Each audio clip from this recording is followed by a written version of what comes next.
Good evening my student. आज हम बहुत दिनों के बाद अपना फिर से लेक्चर लाए हुए हैं। आज हम डेफिनेट इंटीग्रेशन के कुछ पार्ट आगे बढ़ाते हैं। अभी उसका फर्स्ट और सेकेंड बाद में पढ़ाएंगे। अभी जो छोटे छोटे कॉन्सेप्ट हैं उसी को स्टार्ट करेंगे। छोटे कॉन्सेप्ट इसलिए स्टार्ट कर रहे हैं क्योंकि पहले आप आसान समझेंगे। अगर आपको अभी से टफ पढ़ाएंगे तो आपको दिक्कत होगी। अगर आप छोटे छोटे कॉन्सेप्ट को क्लियर करेंगे उसके बाद आप बड़े कॉन्सेप्ट पर जाएंगे। तो आपको स्टार्ट करने से पहले एक मोटिवेशन लाइन है, लकीरों पर विश्वास मत करो। लकीरों पर विश्वास मत करो, पढ़ने पर विश्वास करो। एक बार किताबों से मोहब्बत करके देखो, लकीरें अपने आप बदल जाएंगी। मैं आपको डेफिनेट इंटीग्रेशन बता रहा था। डेफिनेट इंटीग्रेशन में जो मेरा फर्स्ट लेक्चर हुआ था, फर्स्ट लेक्चर में क्या हुआ था कि मैं आपको जब पढ़ा रहा था तो लास्ट में एक ट्रिक बताया था। उस ट्रिक में काफ़ी चीज़ें आपको देखने के बाद ही आंसर आ जाता था।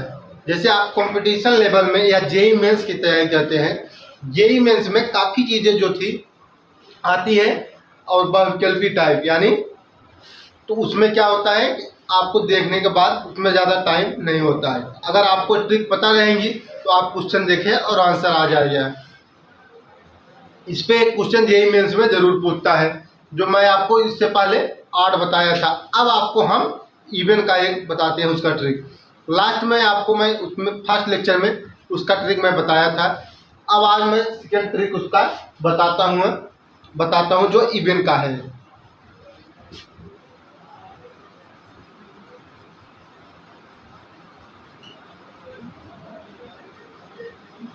इवन का जैसे एक क्वेश्चन दिया हुआ है,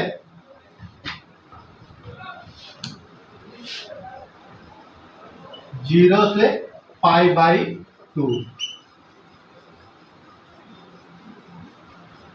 0 से π/2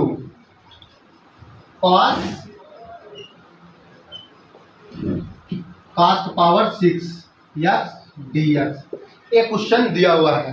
अब इस पे हम ट्रिक का अप्लाई करते हैं। ट्रिक कैसे लगाएंगे, इसमें देखिए आप, पहले ये इवन है, उसमें क्या था 8 था।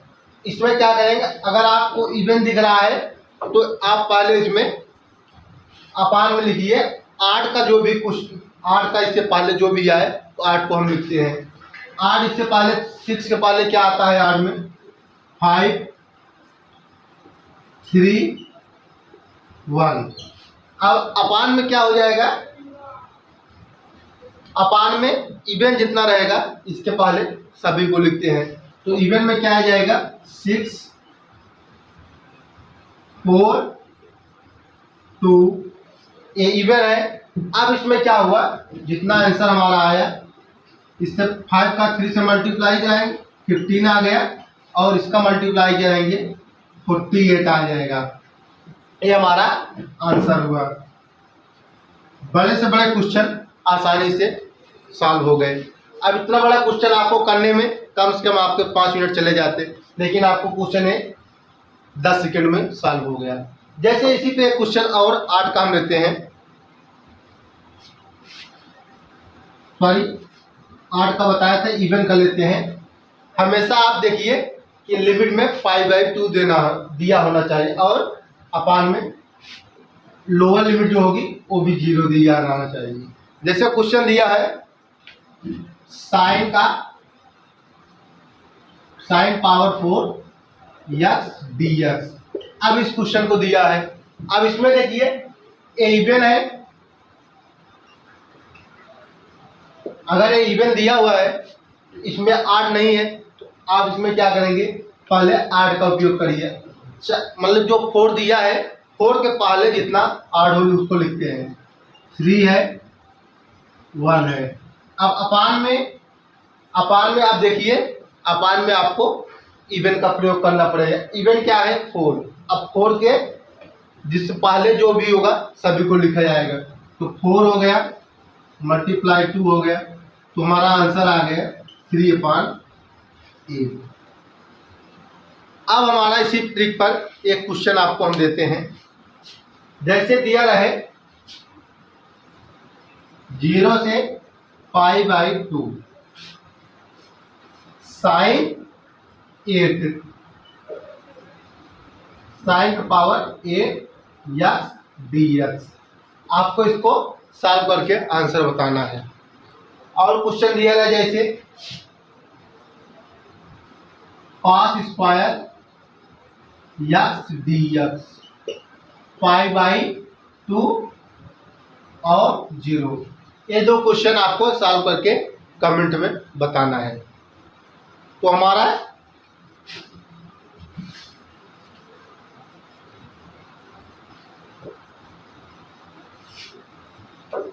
एक ट्रिक और है। जैसे मैं आपको पढ़ाया था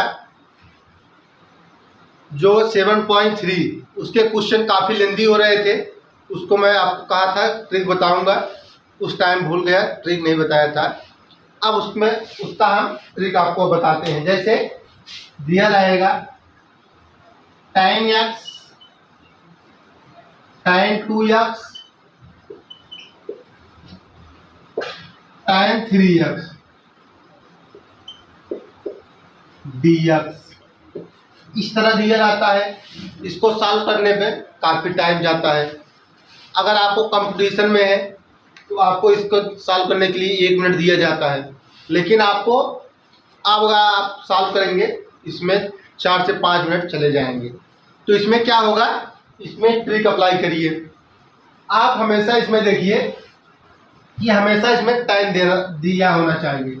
अगर tan दिया रहेगा तो इसमें जो तीनों दिया रहेगा, यानी 3 टाइम्स दिया है tan, इसमें आपको 2 को, चाहे इसको 2 को, चाहे इससे 2, अगर 2 का कॉम्बिनेशन बनाइए कि थर्ड वाले के इक्वल आ जाना चाहिए। जैसे हम इसका कॉम्बिनेशन बनाते हैं, tan x और tan 2x है और tan 3x, इसका आप दोनों का कॉम्बिनेशन बनाएं तो tan 3x हो गया। तो आप इसमें ध्यान रखिए tan 3x हो गया, तो इसका कॉम्बिनेशन बन गया। तो कॉम्बिनेशन बन गया तो क्या करेंगे, सबसे पहले इसको लिखेंगे tan 3x। अगर कॉम्बिनेशन नहीं बनता तो इसमें ट्रिक नहीं अप्लाई होगी। कॉम्बिनेशन बना tan 3x minus tan 2x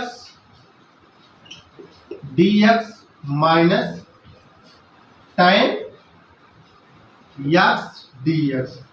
अब इसका आप इंटीग्रेट कर दीजिए, आपका आंसर आ जाएगा।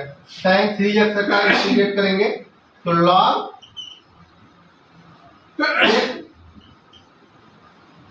3x अपॉन 3, और इसका हो जाएगा माइनस log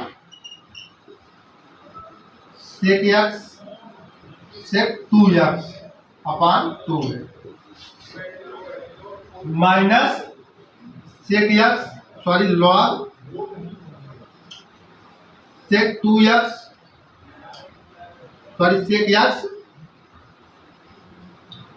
अपॉन x 1 का 1 ही हो जाता है, इसको लिखते नहीं, बस ये हमारा आंसर हो गया। आप इसको 10 सेकंड में सॉल्व कर ले सकते हैं। अगर आपको समझाना नहीं रहेगा तो मैं 10 सेकंड में इसको सॉल्व कर सकता हूँ। जैसे इसी पर एक एग्जांपल और लिखते हैं।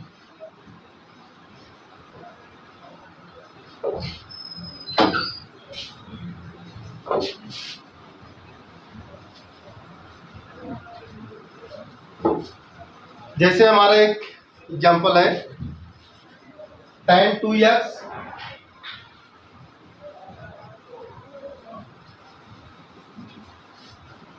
tan 3x tan 5x।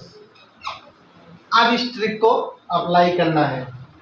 Trick को कैसे अप्लाई करेंगे, अब आप इसमें देखिए 2 को लीजिए, इस दोनों को हम ले रहे हैं तो क्या हो जाएगा, इसके बराबर यानी इसके इक्वल आ जाएगा।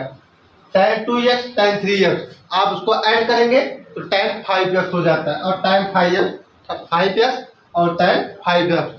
तो इसका ट्रिक हो जाएगा, इसमें कुछ करना नहीं, एक लाइन में आंसर आ जाएगा। कैसे कहेंगे, इसको लिखेंगे tan 5x dx हो गया माइनस tan 3x dx हो गया माइनस tan 2x dx हो गया। अब आप इसका सीधा आंसर लिख सकते हैं, log sec x sec 5x upon 5 minus log sec x sec 3x upon 3 minus log sec 2x upon 2। हमारा आंसर हो गया प्लस सी। ये हमारा आंसर है। अब हमारा ये ट्रिक हो चुका है। अब हम अपने कॉन्सेप्ट पे आते हैं। हमारा कॉन्सेप्ट क्या है, इंटीग्रेशन का 7.9 और 7.10 पढ़ाएंगे। इसके बाद मैं आपको फर्स्ट फंक्शन और सेकंड फंक्शन बताऊंगा। उसके बाद इसकी प्रॉपर्टी बताऊंगा। प्रॉपर्टी आपके लिए मेन है। 7.9 और 7.10 में कुछ भी नहीं है, आपके पेपर में भी वो पूछा नहीं जाता, लेकिन वो आपका बेसिक है, इसलिए आपको बता दिया जाता है। 7.8 भी इम्पॉर्टेंट है, पेपर में से आता नहीं, लेकिन उसका फर्स्ट फंक्शन और सेकंड फंक्शन थोड़ा इम्पोर्टेंट क्वेश्चन आते हैं इसमें। तो इसमें जो है आपका 7.11 सबसे इम्पोर्टेंट है, क्योंकि वो प्रॉपर्टी बेस है। आपको प्रॉपर्टी अच्छे से आनी चाहिए। उसके लगभग 5 प्रॉपर्टी है, जो किंग और प्रॉपर्टी और क्वीन प्रॉपर्टी है, वो ज़्यादा इम्पोर्टेंट है, उसी से अभी क्वेश्चन बनते हैं। तो हम आपको आज 7 पहले बता चुका हूँ, 7.9 और 7.10 ये आपके बेसिक लेक्चर होते हैं। क्योंकि इसमें डिफिनिट इंटीग्रेशन में क्या है, बेसिक लेक्चर यही होते हैं कि नॉर्मल है, जिसे आप इंडिफिनिट इंटीग्रेशन में पढ़े हुए हैं। इंडिफिनिट में जैसे सब्स्टिट्यूशन ऑफ मेथड जो है आप उसको पढ़े हुए हैं। इसमें आपको ज़्यादा कुछ बताना नहीं है। अगर आपको एक्सप्लेन अच्छे से करना देखना है तो आप 7.2 देख सकते हैं। हमारा लेक्चर पढ़ा हुआ है iTab पे, आप जाकर देख सकते हैं। जैसे इसमें क्या है, जैसे दिया है evaluation of definite integral by substitution method. इसमें क्या होता है, जैसे कोई इंटीग्रेशन दिया हुआ है, दिया रहेगा जो हमारा अपर लिमिट है v और लोअर लिमिट जो है a। अपर लिमिट v और लोअर लिमिट a है, तो इसमें जैसे कुछ भी दिया हो, जैसे दिया हो f(x) dx। अब आपको इसमें करना क्या है, ये नॉर्मल सी बात है, आपको ये चीज पता रहता है। जैसे अब कोई ये दिया है, तो इसमें आपको एक लोअर लिमिट a है और ये अपर लिमिट है। तो आपको सब्स्टिट्यूशन मेथड में यही चीज नहीं दिया जाता है कि लिमिट क्या है, लिमिट उसमें कोई वैल्यू नहीं होती है, और इसमें सब कुछ आपको दिया रहेगा। तो आपको इसका वैल्यू निकालना होती है, आपको आंसर लाना होता था। तो इसमें क्या हुआ कि जब आप कोई सब्स्टिट्यूशन मेथड करते हैं तो डायरेक्ट निकलता नहीं, आपको पता है। तो हम उसको सरल यानी इजी करने के लिए कुछ ना कुछ उसमें सब्स्टिट्यूट करते हैं, जिससे हमारा क्वेश्चन आसान हो जाए। तो हम इसमें भी जैसे होता है, इसको सॉल्व कैसे करेंगे, सब्स्टिट्यूशन मेथड में y = f(x) दिया हुआ है, y = f(x). अब इसमें अपर लिमिट क्या है, अपर लिमिट है दी हुई हमारी, जैसे अपर लिमिट दी हुई हमारी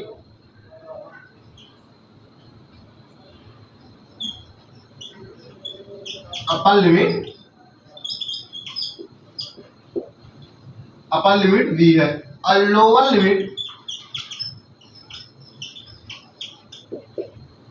a है।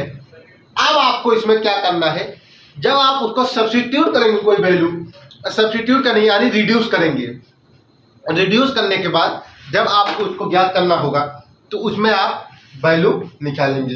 वैल्यू निकालने के लिए आपको क्या करना है, सबसे पहले आपको इसमें जो क्वेश्चन कोई दिया है, आपको मैं डायरेक्ट क्वेश्चन ही कराता हूँ 7.9, क्योंकि अगर आपको इसको विस्तार से देखना है यानी तो आप हमारे iTab पे जाकर इंडिफिनिट के लेक्चर देख सकते हैं, जो सब्स्टिट्यूशन ऑफ मेथड दिया है। क्योंकि ये बेसिक हो चुका है। मैं आपको पहले भी बताया था कि मैं आपको डिफरेंट में काफ़ी चीज़ें छोड़ के पढ़ाऊंगा, क्योंकि आपको मैं पहले से इसमें एक्सप्लेन कर दे रहा हूँ। तो जैसे इसमें क्वेश्चन दिया है, इसको रफ करते हैं। पहले नॉर्मल क्वेश्चन करते हैं, उसके बाद सब्स्टिट्यूशन वाला मेथड से क्वेश्चन करेंगे। तो नॉर्मल क्वेश्चन मेरा क्या है, जैसे दिया हुआ है क्वेश्चन 1 और 2, 4x³ minus 5x² plus 6x plus 9 dx। अब एक क्वेश्चन दिया हुआ है, आपको समझ लीजिए कि हमें कुछ भी दिया नहीं है इसका डेफिनिट इंटीग्रेशन, आपको लिमिट नहीं दी। मान लीजिए आपको लिमिट नहीं दी है, तो आप कैसे करते हैं इसका इंटीग्रेशन? तो आप नॉर्मली सीधा निकालते चले जाते हैं लिमिट इसका इंटीग्रेशन। तो नॉर्मली आपको निकाल लीजिए, पहले सॉल्व करते हैं। नॉर्मली आप पहले क्वेश्चन को लिखते हैं, तो 4x³ minus 5x² plus 6x plus 9 dx। अब आप इसका इंटीग्रेट कर दीजिए। इंटीग्रेट करेंगे तो 4x³ का हो जाएगा 4x⁴/4 माइनस 5x² का इंटीग्रेट करेंगे तो आ जाएगा 5x⁴/3 plus 6x²/2 plus 9x। अब लिमिट में क्या दिया है 1 और 2। अगर लिमिट 1 और 2 दिया है तो आप सेकेंड फंक्शन क्या होगा आपका? सेकेंड फंक्शन आपको मैं पढ़ाया नहीं हूँ, आपको मैं 9th 10th जब आपको करा दूंगा तो आपको मैं 7.8 का जो फर्स्ट इंटीग्रेशन होता है और सेकेंड इंटीग्रेशन डिफिनिट का होता है उसको आपको बताऊंगा। उसमें भी कुछ खास नहीं है, 2 फार्मूले ही हैं। तो इसमें क्या है, अब आपको सेकेंड डिफिनिट फंक्शन लगाना है। सेकेंड डिफिनिट फंक्शन लगाना है। सेकेंड डिफिनिट फंक्शन क्या होता है, ये है फर्स्ट और ये है सेकेंड। सेकेंड फर्स्ट, ये हो गया फर्स्ट सेकेंड, बस यही है। तो इसमें वही वैल्यू को पुट करते हैं तो क्या आ जाएगा, 4 से 4 कैंसिल हो जाता है तो बचा क्या, x⁴ minus 5/3 x⁴ plus 6x²। 6 से 2 से 3 चला जाएगा, कैंसिल हो जाएगा तो बचेगा यहाँ 3x² प्लस 9x। अब इसमें लिमिट की वैल्यू को पुट कर दीजिए। लिमिट की वैल्यू को आप जब पुट करेंगे, कैसे पुट करेंगे, 2⁴ है माइनस 5/3 2⁴ है प्लस 3x² है तो 2² प्लस 9 माइनस यहां क्या बचा। अब इसमें 1 को वैल्यू पुट करते हैं तो आ जाएगा 1 माइनस 5/3 प्लस 3 प्लस 9। ये हमारा इतना आ गया। अब आपको इसमें करना क्या है, हमारा आंसर आ जाएगा इसमें 43/3। आप इसको जब पूरा सॉल्व करेंगे आप कैलकुलेशन कर सकते हैं। कैलकुलेशन आपको इतना ज़्यादा पढ़ लिए कि आप कैलकुलेशन कर दीजिएगा, इतना आएगा। अगर आपको इतना नहीं आता है तो आप हमें नेक्स्ट लेक्चर में बता दीजिएगा, हम इसके आगे सॉल्व कर देंगे। तो हमारा नेक्स्ट एग्जांपल है, इसको रख करते हैं।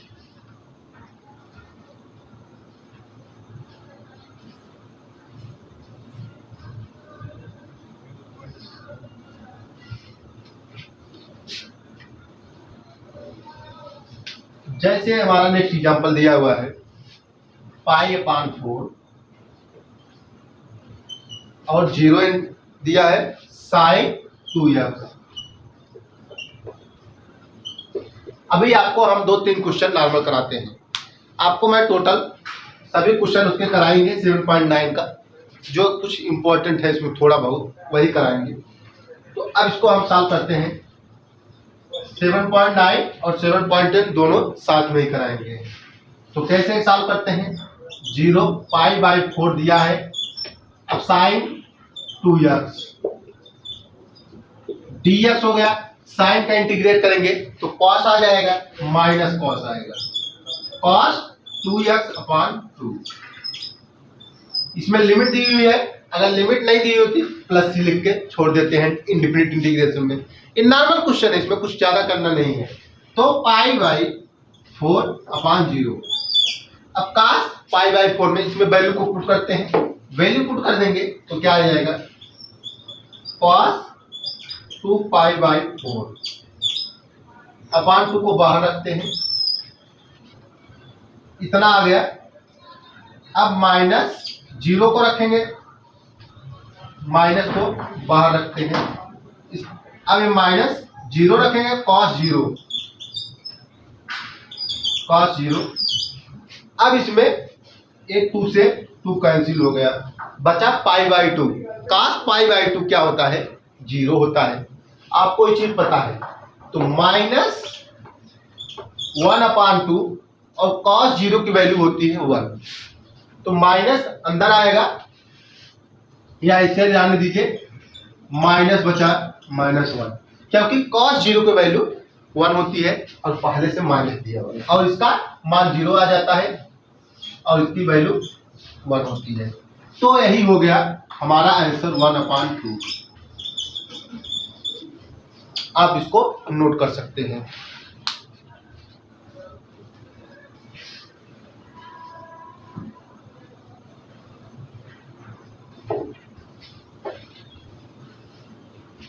अब हमारा नेक्स्ट एग्जांपल क्या है, जैसे दिया है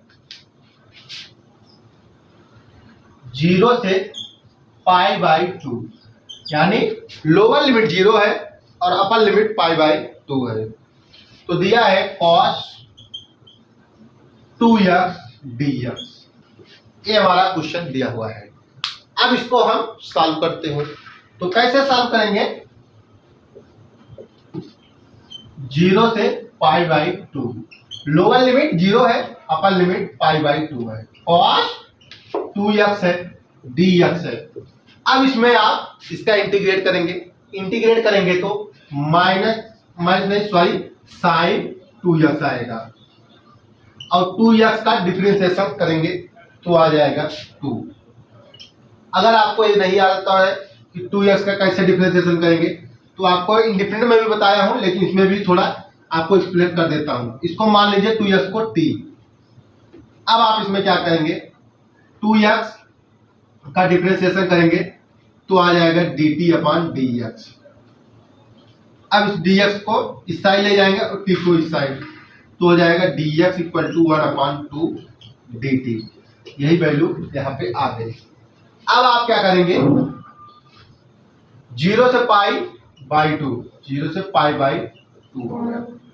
अब इसमें π/2 को वैल्यू रखते हैं, sin 2π/2 माइनस, क्योंकि आप लोअर लिमिट रखते हैं 1/2 को बाहर रखते हैं, तो sin 2 का मल्टीप्लाई 0 से कराएंगे तो sin पाई का वैल्यू 0 होता है और sin 0 का वैल्यू 0 होती है,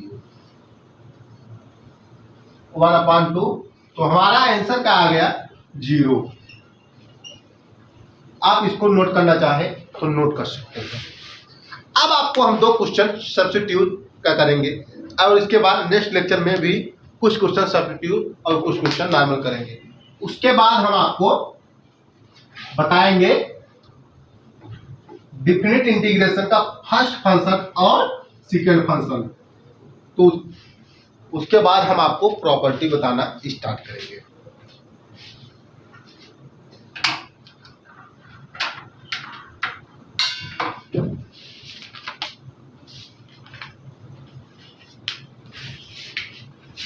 जैसे हमारा क्वेश्चन दिया हुआ है 1 से -1, 5x⁴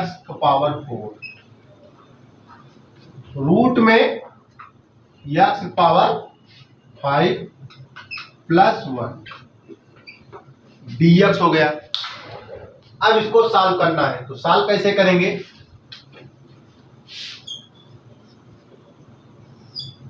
-1 से 1 5x⁴ रूट में x⁴ + 1। एक चीज आपको इंटरेस्टिंग बनाने के लिए मैं आपको ट्रिक भी बता दे रहा हूं, क्योंकि डिफिनिट सरल होता है, इंडिफिनिट थोड़ा टफ पड़ता है।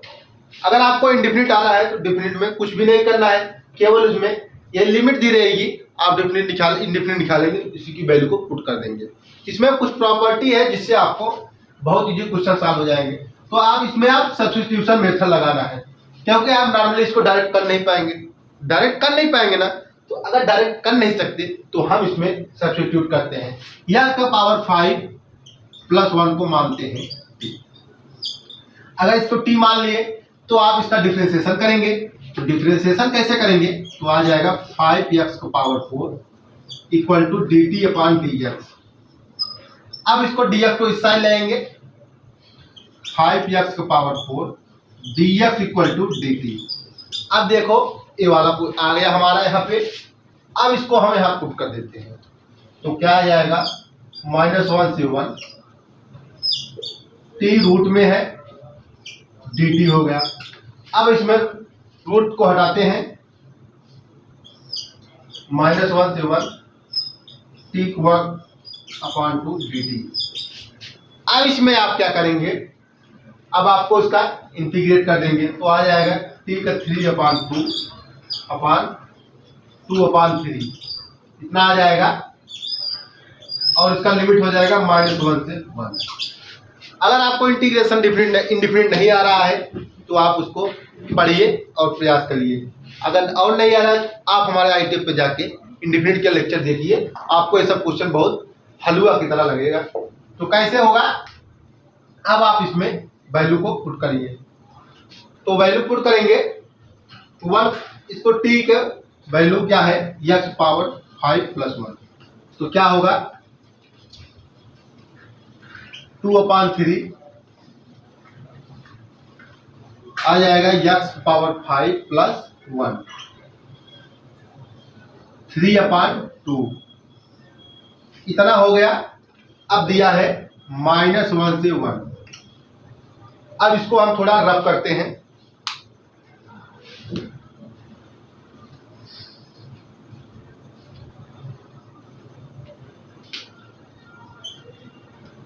अब 2/3 को बाहर रखते हैं,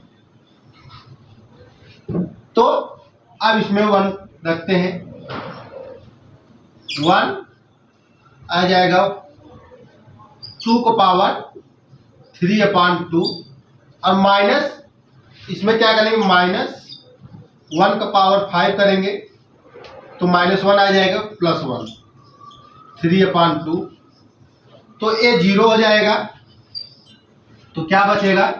2/3 2/3/2 इतना बचा हुआ है। अब आपको करना क्या है? इसमें कुछ भी नहीं है आपके क्वेश्चन में। अब इसको हम लिख सकते हैं 2/3 2√2, क्योंकि अगर आप इसको अलग अलग करेंगे तो आ जाएगा। तो इसको अलग करेंगे तो लिख सकते हैं जैसे 1/2 + 1, तो हो जाएगा 3/2। तो 1/2 का रूट होता है और 1 का इसका हाफ है, तो इसको हम 2 लिख सकते हैं, क्योंकि इसका हाफ है। तो अब क्या करेंगे? 4/3√2 प्लस, ये हमारा आंसर हो गया। आप इसको नोट कर सकते हैं।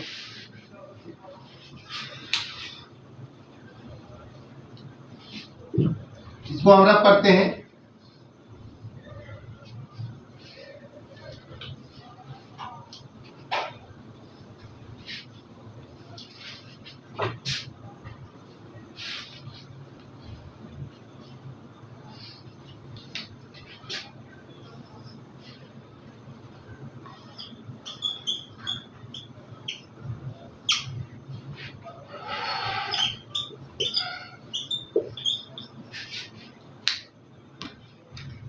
आज का मेरा ये लास्ट क्वेश्चन है। अब नेक्स्ट लेक्चर में इसके क्वेश्चन के और प्रैक्टिस कराएंगे, उसके बाद जो होगा देखा जाएगा। तो इसको हम सॉल्व करते हैं। tan इनवर्स x अपान 1 प्लस x स्क्वायर dx हो गया। तो इसमें क्या करेंगे, इसमें वो tan इनवर्स x को मानते हैं t, tan इनवर्स x तो मान लेते हैं t, तो आ जाएगा 1 plus x square dx equal to dt। इतना हो गया, क्योंकि आप इसका डिफरेंशिएशन करेंगे तो इतना आ जाएगा। तो क्या हुआ, इसको माने हैं t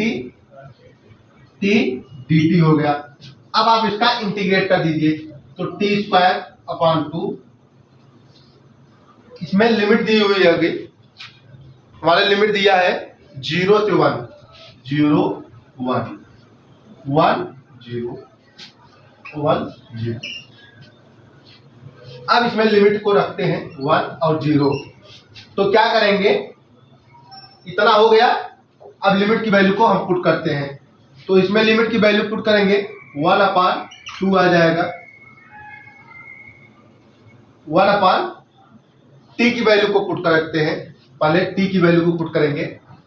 t क्या माने हैं, tan इनवर्स x, 2 को बाहर रखते हैं,